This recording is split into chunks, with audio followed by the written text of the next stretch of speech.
in the liberation struggle. He's brought us this far. He's part of the team that has worked for this country. And I also have high regard for Engineer Hilary Onek, Honorable. He's worked very hard. To me, this would have been there was no better opportunity than now to come clean.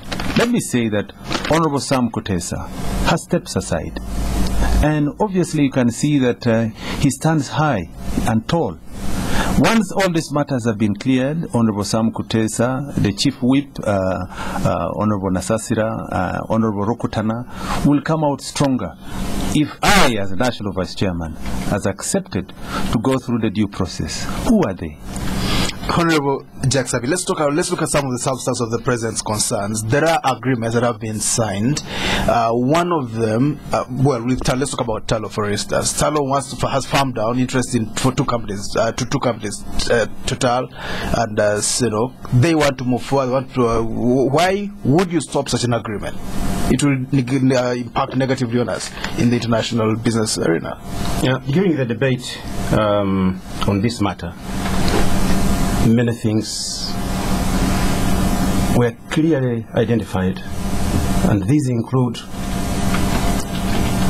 expired agreements, mismanagement, and many others.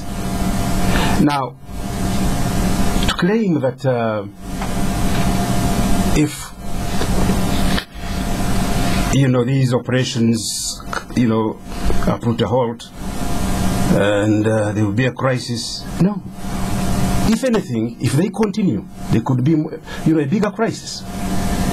If, for example, Heritage, the agreement they signed with the government of Uganda expired some years back.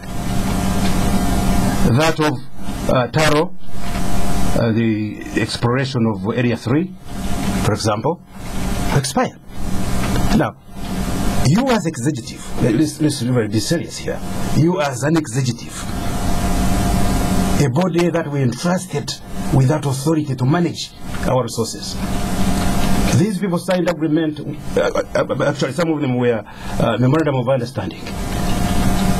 Others, actual agreements. Yes. Now, if they expired about 4 years ago, they are illegally doing this work, supposing something happened. Well, but there's a letter and the spirit of the agreements. The letter might have expired, but the intentions are still there. They've spent money. But is this the way we should work? Is this the way a country should work? On a mere memorandum of understanding, which memorandum is not legally binding, right? And that's why Parliament directed that not until we have laws in place, not until laws are put in place, we should not continue with these companies.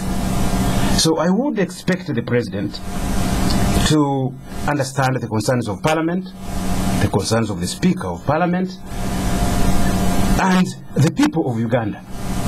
You see, what stings me to pains is his concern about his party. Yes. And his ministers. Any party leader would be concerned. Surely, look. That's his baby. His party and his ministers. Yes. When we are talking about oil, we're not talking about NRM, FDC, DP. No. We are talking about the future of Ugandans, not the future of members of NRM.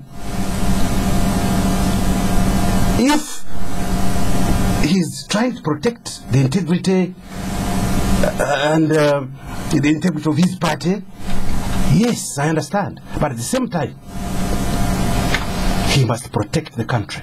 And if you look at the Constitution, the roles, the functions of a president is to protect and uphold the Constitution. Uphold the Constitution, and two, another important function, the welfare of the citizens of this country. Not a movement.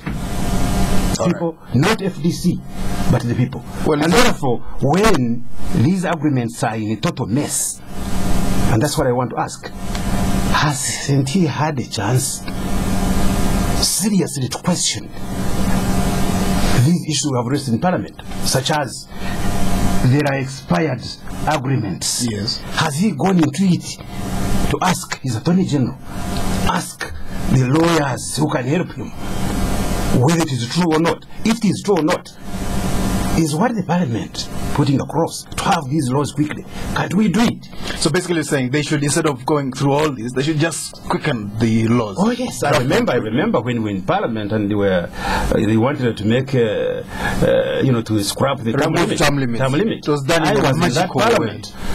It was, we bulldozed in very quickly and things were done. Finished. And many other laws have been, put in, right?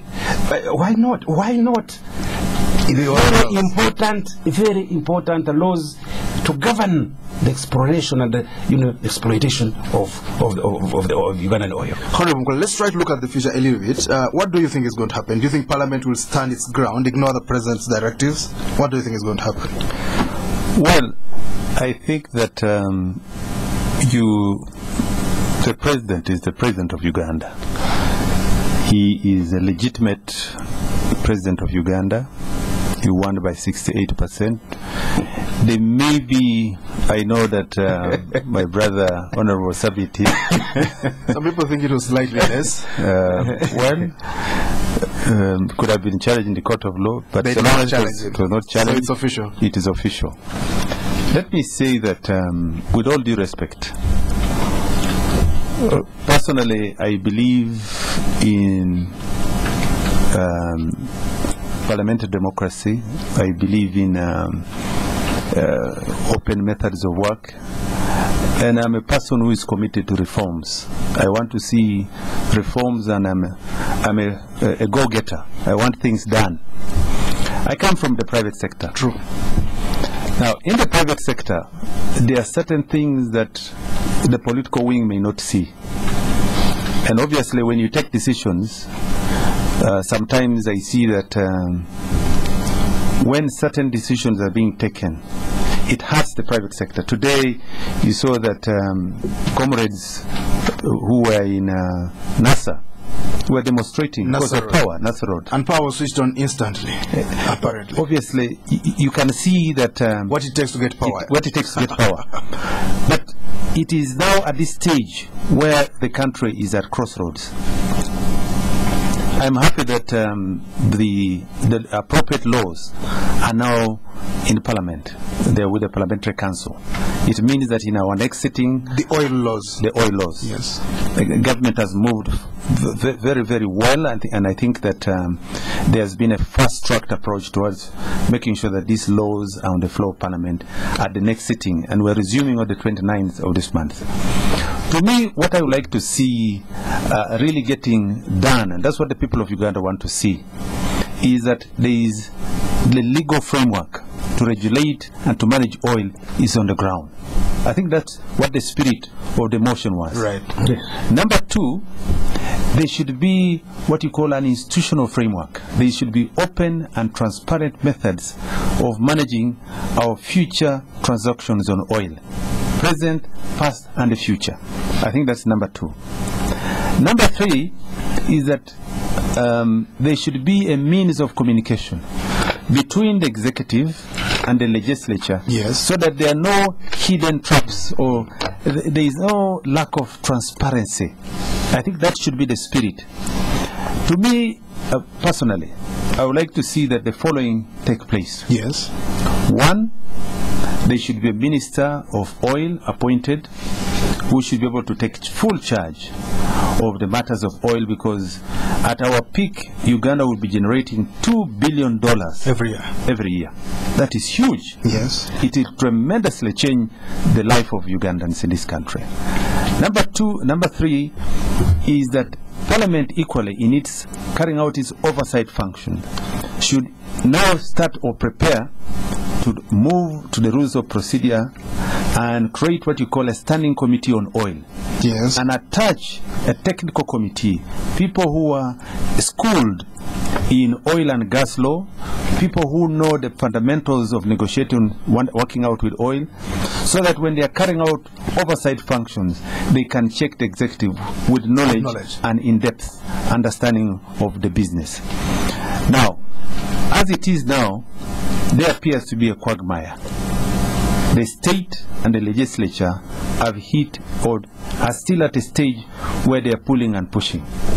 Now, the question is, we may need to find a way of a middle ground. A middle ground. All right. It must be a win-win situation. All right. Of course, in the draft constitution from the Doki Commission proposed the National Council of State to stand between the executive and the legislature. The CA threw it out, and but of course, you've raised serious points. But one point, maybe before we hear from the listeners that I'd like us to get, you said today when the traders and the people working in Uganda-Soroti demonstrated, power was switched off instantly. When Parliament began to raise voices, the laws were quickened up. So you think in the next 5 years we need to keep the screws tightened on the government if we want to get results? Very briefly. To me, I see that this Parliament, the 9th Parliament, is a very effective Parliament. All right. And I would really urge those who are in the executive to find ways and means of listening and be guided by the voices of the people. Spectrum on Radio 1, our numbers you can call in now: 0414-348-111,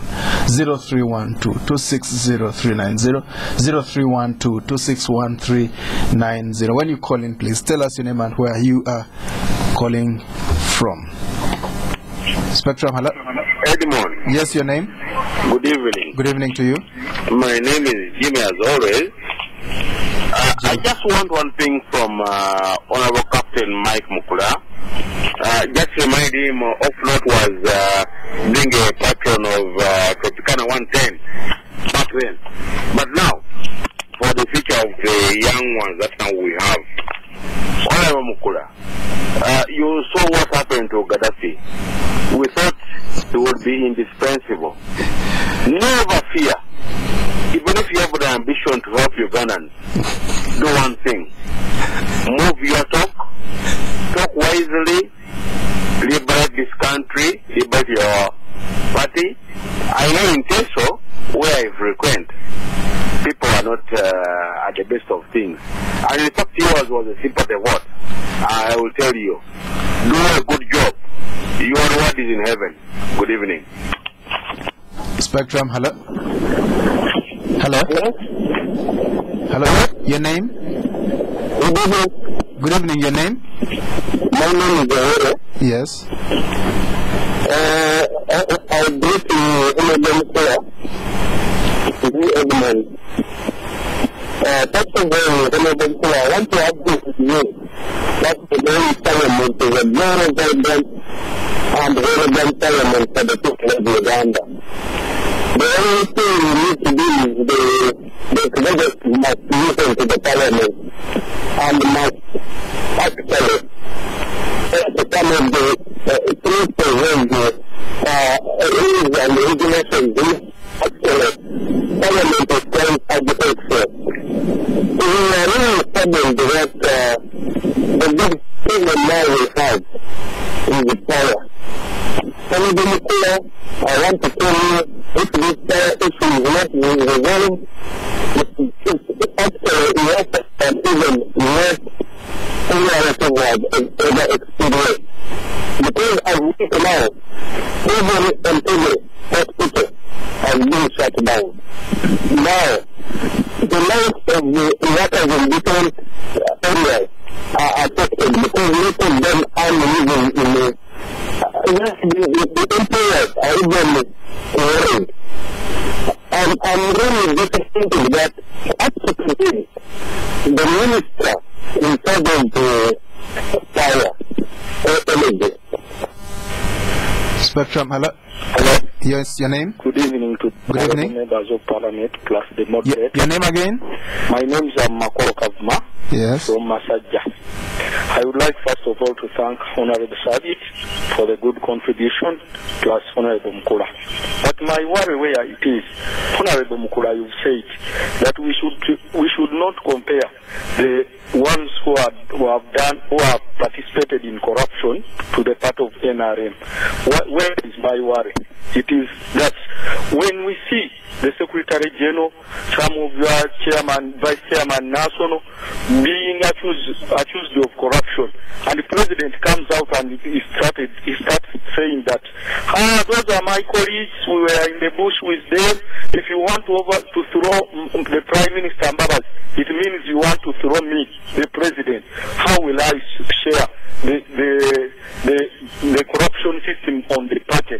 Why don't you think that we Uganda have started thinking that it's your mandate, the NRM, it has got a mandate corruption when the national chairman of the party comes out and starts saving those who are accused of in corruption. All right. Spectrum, hello. Hello. Hello. Good evening, sir. Yes, you're live on Spectrum. Your name? Yeah, I am AM as usual. I'm going. Hello. We seem to have lost you, AM. Hello. Yes. Okay, your name now? My name is Joseph Mtaremo. Yes. Yes, I wanted to make my humble submission. But first I wanted to thank the honorable members for some of the clarifications they have made.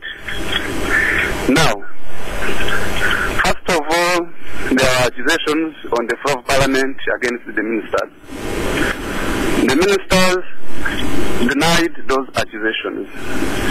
The Right Honorable Speaker of Parliament, using his powers given to her by our rules of procedure, the rules of procedure of Parliament, set up an ad hoc committee. You have the accused, you have the accuser. I want to request members of the public and the media that you give the benefit of the doubt to that committee that is handling the investigations. It is now an opportunity for everybody, because this committee is open to members of the public, is open to everybody. Whoever has evidence in regards to those oil bribery allegations, come forward and present that evidence to the committee. And you know our laws of the country say that you are innocent until you are proved guilty. So I want to request everybody to be patient and support this committee with all the relevant information, so that at the end of the day, with a document, with a report that is very convincing. Let's get our guest to respond. Honorable Mukula. I must thank all the listeners and those who have come out to contribute and say you have done very well. Let me very quickly respond, because of time, to say that yes, we have an ad hoc committee. It's already on gear, it's functioning and doing a pretty good job. They have had the governor and many other people who have already come in to testify. To me, it would have been better if we had a judicial committee set up, so that people, Judicial Commission of Inquiry. Set up, so that everyone comes in and appears under oath, so that the documents that you come with, they're serious documents. They're serious documents. But as it is now, let's go by what we have now. To me, I want to say that the argument before us, let me be as clear as I can be. There was a man who was the Minister of Foreign Affairs of Kenya, Wetangula. Amos Wetangula. He was accused, Moses, of having been involved in a transaction in Japan, and it was aligned or in line with misappropriation of or diverting resources and sale of property. Parliament took up the matter and he stepped aside. The inquiry and investigations went on, and he was cleared. He has come back as still the Minister of Foreign Affairs, and he's doing very well. You have seen in India where people, there is a train crash and the minister steps aside. Not because he was driving the train, not that because he was running the train, but purely because of conscience. He steps aside. To me, I really see a difficult, the decision really should be left to the executive and to the individuals. To me, this would have been the most opportune time for the people of Uganda to see that we are committed to certain positions. But as case as it may, let's step aside. What is hurting Ugandans now? Look at corruption. Put corruption aside. When you see power now, and I want to say that I was hastened to add, the cost of power is very high. That's why you're having Uganda-Soroti burning. Because we need to set up another dam, apart from the one that we have of Jagali. We need Karuma immediately in line, sequenced in line. The bank interest rates are at over 30%. More than 30. Chako is now 80,000 shillings a bag. Okay. The dollar is 2.6. Yes. The economy is on its knees. I think we should be more sensitive, and I would like to urge my brother that we are all Ugandans together in this. We must find the best way, collectively, to address these issues. Because if you look at a country north of Uganda, yes, Southern Sudan, inflation is at 80.7%. We are 30.3%. In Sudan, is 80.7%. So really, this is the phenomena. This is something that has engulfed our nation. Right. Let's work together and address the issues. But the leadership must be very sensitive to the current trend of events. Of course, time cuts us short. We cannot explore the Gaddafi connection that Jimmy, one of our dear callers, mentioned. Maybe on another occasion. Honorable Sabiiti, very briefly. Yeah, I thank the callers, but I would like to react to Talema. You see, every arm of government has its own functions, and I can say that Parliament is empowered to handle what it is handling now by the Constitution and rules of procedure. Yes. And we haven't, deviated from that. Number two, in good governance and parliamentary democracy, I would have expected my brother Amambas to understand that if you are a leader, you should respect yourself. Yes. If you have been accused that you are whatever you have done, whatever you have done, you should understand that you as a prime minister, you wield much power, and you can interfere with the process. And therefore, this is why I would like to thank Sam Kutesa. He's a gentleman. Yes. Yes. Rukutana and the Prime Minister. Yes. In fact, they say virtue is a habit of the mind consistent with the nature, moderation, and reason. Right. Right. Now, surely the president should have.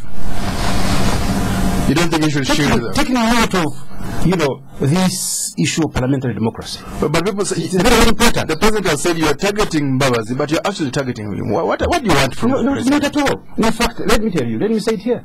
I respect my president, right? Of the party? No, the president of the country. He may have done, acrobatics in, politics here and there. I worked with him for a long time. I respect him. But he should also respect the rules and regulations and the practices. Right? Therefore, Mbabazi should set aside to allow Parliament to do its work. Honorable Jack Sabiiti, thank you very much indeed. Honorable Sabiiti is the chairman of the Local Government Accounts Committee, also member of Parliament for Rukiga County in Western Uganda, and Treasurer General of the FDC political party. Thank you for coming to Spectrum, sir. Thank you, Honorable Captain Mike Mukula, NRM Vice Chairman, Eastern Uganda, also Soroti Municipality MP. Thank you for tuning in. It's a pleasure being on the radio. We'll come back again at an appropriate time. You are welcome, Honorable Mukula. Thank you for tuning in. I've been your host, Edmond. Spectrum will return tomorrow. Up next, though, is the news in English. Do stay tuned. Let the sunlight in.